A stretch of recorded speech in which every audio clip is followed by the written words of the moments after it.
लोकसभा निवडणुका अगदी तोंडावर येऊन ठेपल्यात आणि यातच आज मराठा समाजाची महानिर्णायक बैठक पार पडणार आहे। त्यामुळे या बैठकीत लोकसभा निवडणुकीच्या पार्श्वभूमीवर जरांगे पुढची दिशा काय ठरवतात याकडे आता सगळ्या समाजाचं लक्ष लागलंय।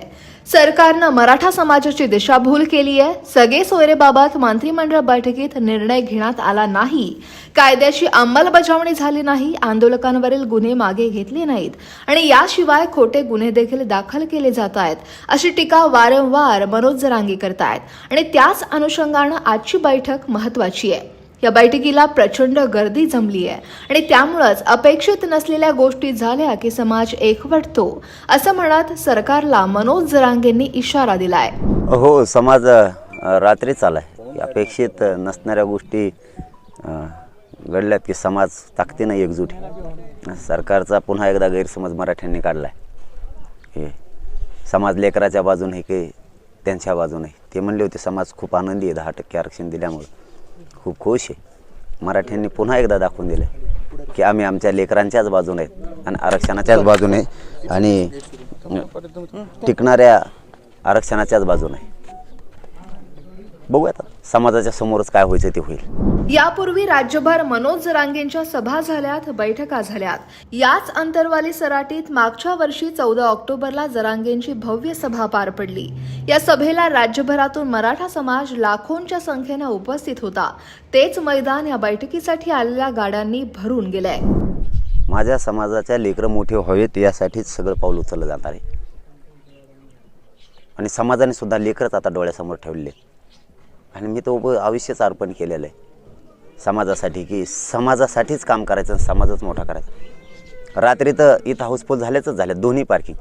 तिकडची पण 200-250 एकरची लॉक झाली, इथली बी 300 एकरची सगळी लॉक झाली आणि 12 वाजेपर्यंत आणखीनही मराठी येणार आहेत। 12-1 वाजेपर्यंत मराठी येणार। जरी 11चा टाईम असला तरी 12 वाजेपर्यंत तसे फोन यायले की आम्हाला इथपर्यंत थांबा, आमच्या खूप गाड्या पाठीमागे आहेत। आणखी निर्णय योग्य होईल आणि समाजाच्या हिताचा होईल।